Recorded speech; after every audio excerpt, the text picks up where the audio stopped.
So, how did Playtime start?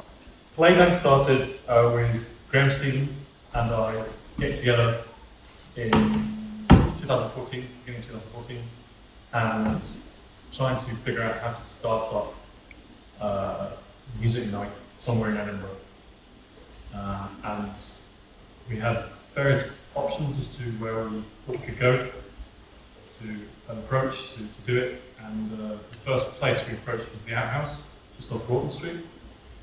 And we was really lucky that they were very keen to do it. They have an upstairs room there, which is like a free function space, which was the ideal size, and it's right in the middle of town, so it's a good location.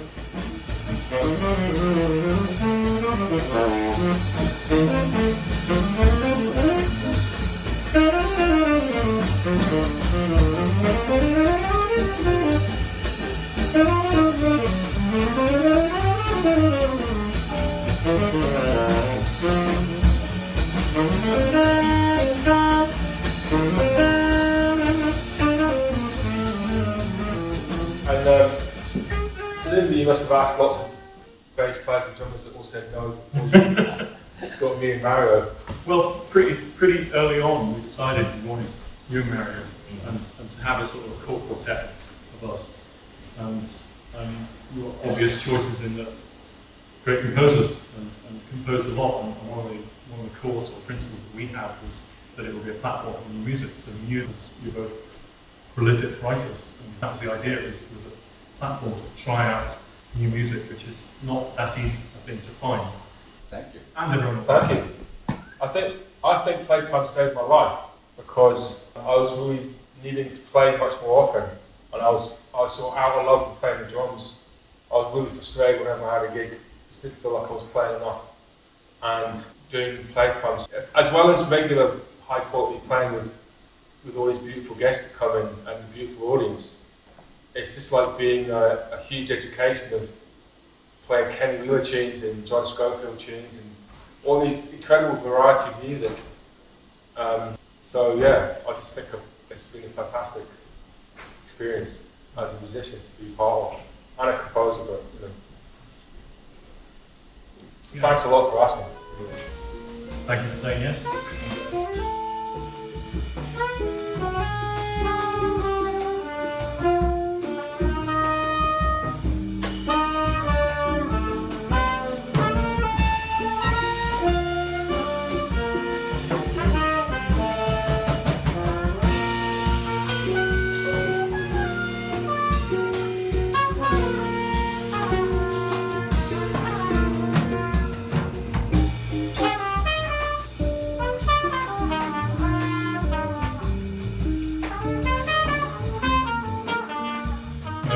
Initially, it took a while to build the audience. I think we all believed in it.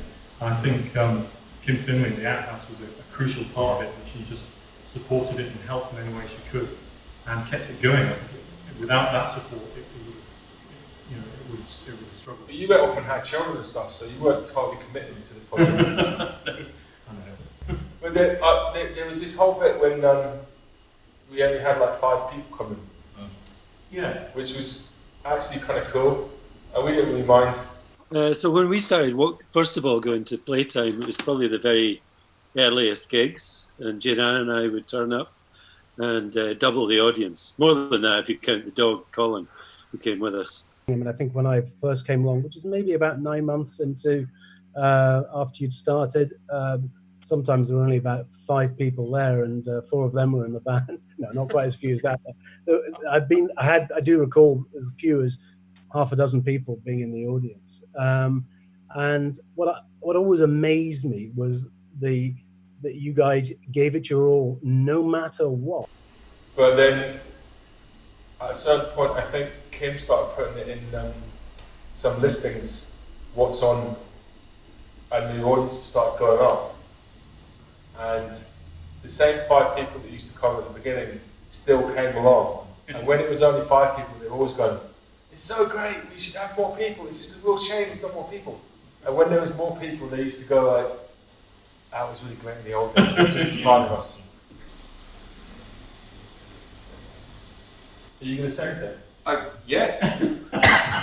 Yes, I think two of the most amazing things about Playtime are the one that it's a great platform for us to write new stuff, but also when we realized that one of the original stuff was not kind of sustainable. One, because it was very hard to write tunes every week or every other week. We started with the idea of themes and guests, and the themes idea, I think, helped a lot in galvanizing the audience. What I always loved, and I thought the thing was remarkable about the years in the Outhouse, was the fact that you could go along every second Thursday and you would get something completely different, and yet all the musicians were all being true to themselves. And when there were tributes, they were not the kind of slavish sort of pastiche that you kind of get elsewhere. You know, if you were doing sort of Lee Kernitz's numbers, you put, or John Schofield, you put your real own spin on these things, so that they became something completely new. And the other thing that I think is quite amazing is that audiences in Edinburgh, which are sometimes perceived as very conservative in terms of stylistic breadth, started becoming quite open to free improv and open sets that we very often did, and started to enjoy that almost as much, if not more, than the pre-arranged, pre-composed music. And well, I remember the first completely free gig we did, where we played continuously for the whole set. You were away somewhere, so it was just the three of us. And me and Graham were going, let's do the whole thing. And you said, what was it you said? You said something classic, like, I don't know. Look, this. Okay, I was very tired. I was edged that day. I think I said something like, let's not just make it all a big rammy. Yeah, And I've regretted that ever since. Every opportunity you bring this up. But the thing was, it was something that I don't think any of us had done. You know, played for that long free. And when I'd sort of done it, but not in front of an audience. I'd done it with just jamming with people, but I've never done it. Not completely free like that for the whole thing. No, I had time. So it was definitely a sort of not quite sure if this is going to work and whether the audience is going to cope with it. And it actually really worked. The first time we did it, it was great. And it kind of felt like going into some sort of dream state for a really long time.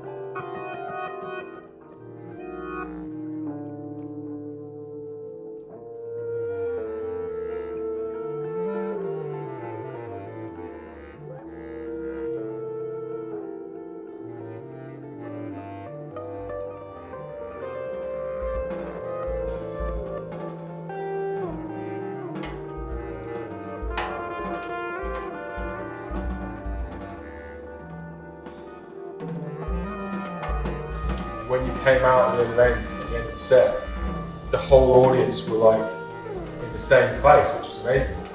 They sort of come with us on this journey. I think it's been interesting how the night has evolved, and for me that's been one of the most interesting things and enjoyable things about it, is that we had a fairly sort of fixed idea of how we wanted it to be to begin with, this sort of platform for new original music. But it's gone in other directions, so it's gone, as you said, Mary, it's gone to this direction of having kind of nights where we take a composer, a great jazz composer, and just do a night like music. Charles Mingus. The Mingus night is still one of the best things I think we've done.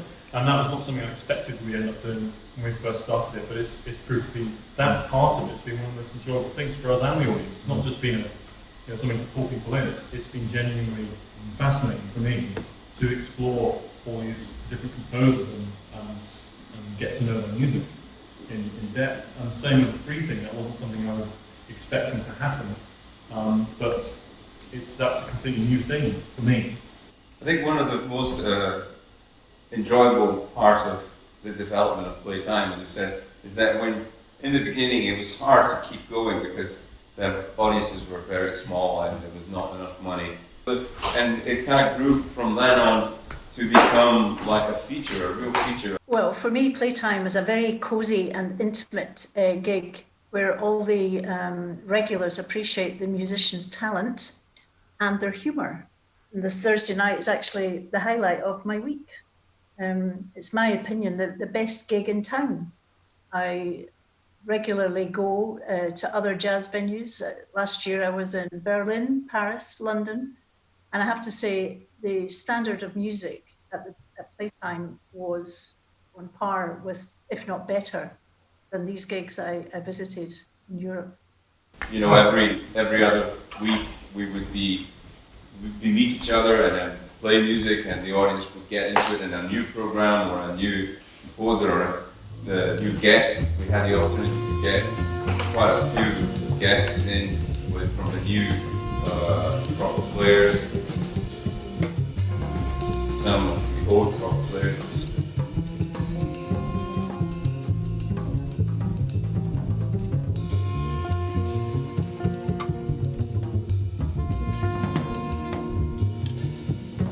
Became a really exciting night for everybody, audience and musicians.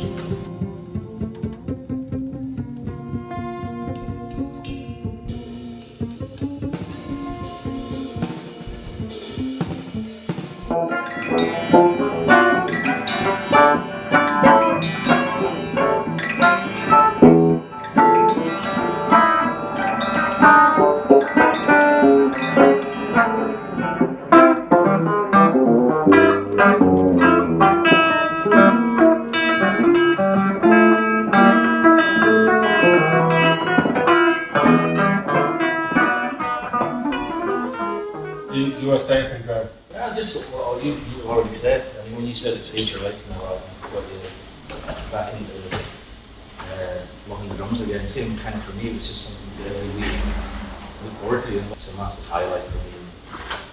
Every week looking forward to it. And also like playing with all different guests. So. It's just nice to be able to invite musicians. The outhouse was such a lovely place to play because the sound was really nice acoustically.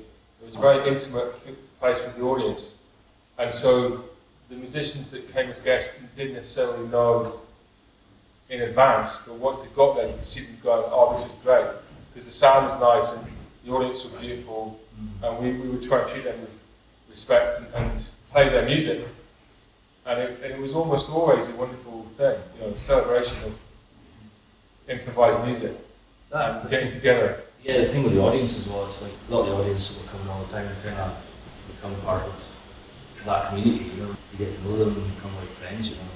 There's a lot of really interesting characters that just keep turning up night after night. A really nice old guy who sits and copiously writes the name of every track down in a little notebook, which might be really handy for Tom and them to get a hold of someday, because yeah, that'll be the only memory that anyone will have of what's been played.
since lockdown and what's happened. So, Well, this was your initiative, which is amazing because come lockdown, it was like, right, that's it. And then you were, from the word go, pushing to do something. And we were trying to, and I was trying to think, well, what really can we do, given that we can't be in the same space? How can we do this? And you kept pushing, and we came up with a way that did work. well, we had done a couple of shows in house where Mario stuck his phone on the wall and put it on Facebook ages ago. That's right. Which actually got a few viewers. But then, when just before lockdown happened, the venue was already closed, and we did that gig in my house, which worked quite well with Matt on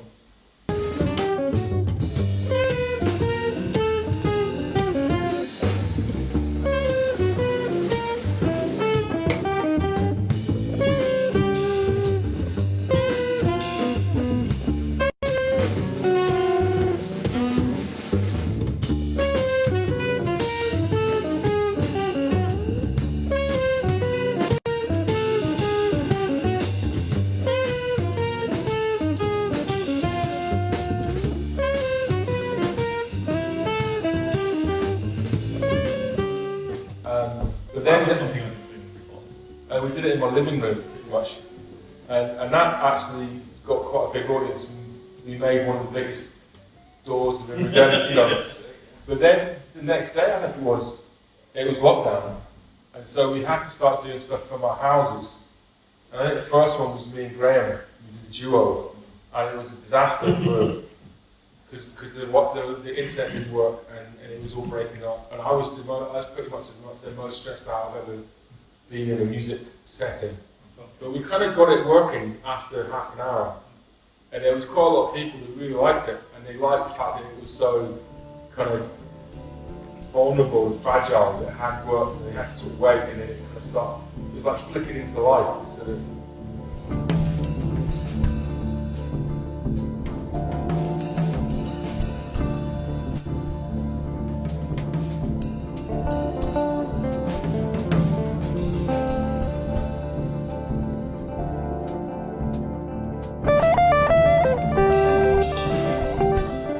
You and I did one, so at that point we just thought two people could work. Because I was playing with your sound at it, right?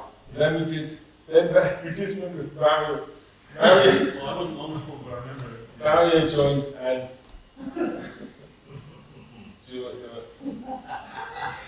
He's never going to get that big. No, it's like it was one of those things. Like Tom is he's a spearheader and he's a risk taker, and he said, "Let's do this." Okay, I said, "Okay," and because he had been doing duets with Graham and did one with Martin, I was kind of expecting him to show me the way of the Stones, but he just phoned me and said, "We're on, get on." It was like I didn't even know what to do to get on, you know.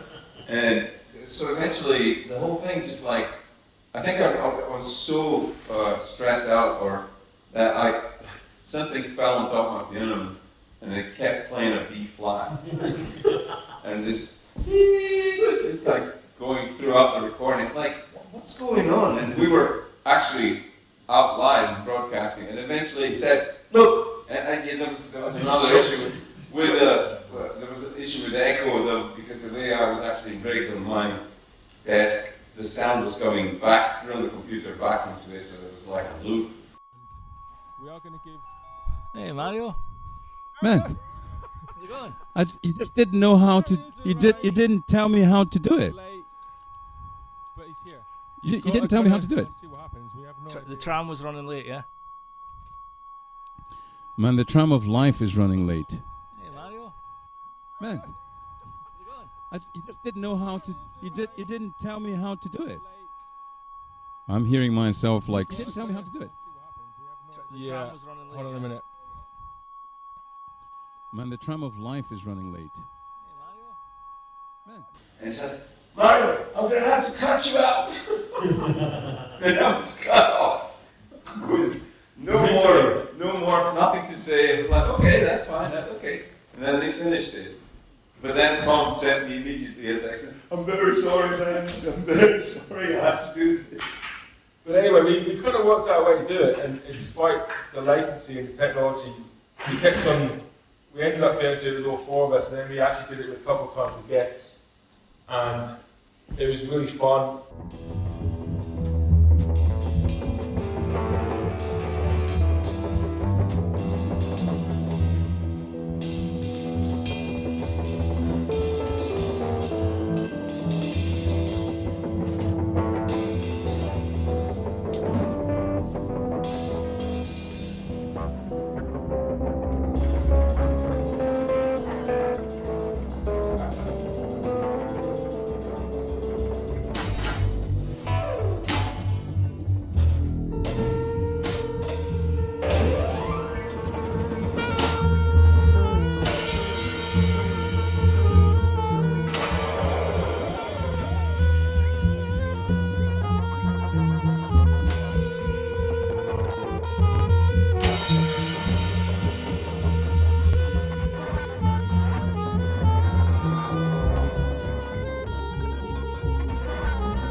I found Playtime really inspirational. When we were all trying to work out what to do, Playtime were just leading the way. They worked out how to play live together, but no one else could work out. And they just showed that there were so many things that were possible. And I, for one, have stolen most of their ideas, and I'm now using it for financial gain. And I'd like to thank them for that, because I know they make a lot of money every week, and now I'm making even more. Can we get a percentage of your lifetime earnings from now on? Absolutely, yes, definitely. I can see we're all going to be rich. And we had to play more free improv because of the latency stuff, but it was really nice having these people listening and chatting and feeding back during the gig and stuff.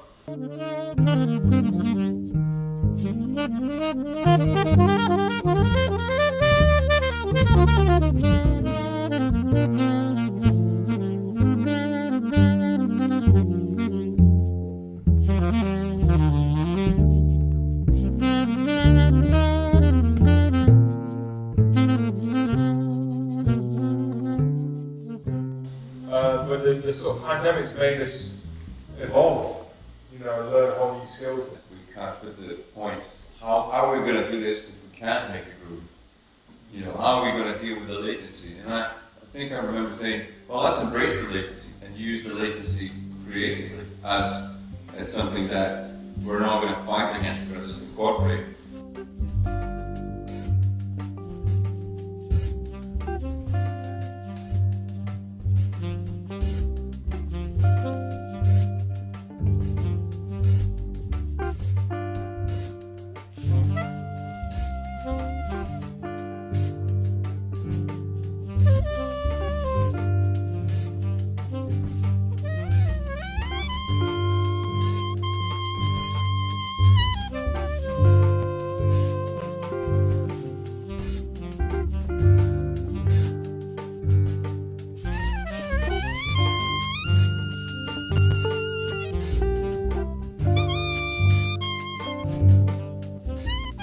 Found lockdown with Playtime to be the most moving thing, because it brought together people from different places together to listen and make music. And I found it very moving, actually, as well as beautiful musically. I found it emotionally really strong experience. I think that the Playtime musicians, all of whom were outstanding, by the way, might have created a new word, which is like a mixture of distance and intimacy, dintimacy, because I felt that even though we were at distance, I felt it was a very intimate experience, and it was wonderful. And then eventually we were allowed back in the hall, and now we're back in the same room, but there's no audience. Yeah. So we're broadcasting it to an audience, but it does feel like they're there, because they're. Yeah, and then we just don't know where it's going to go from here. We don't know. Soon maybe we can have a small audience, maybe here. Yeah. but it's clearly going to be the case that we're going to always, for quite a long time, have to do it online.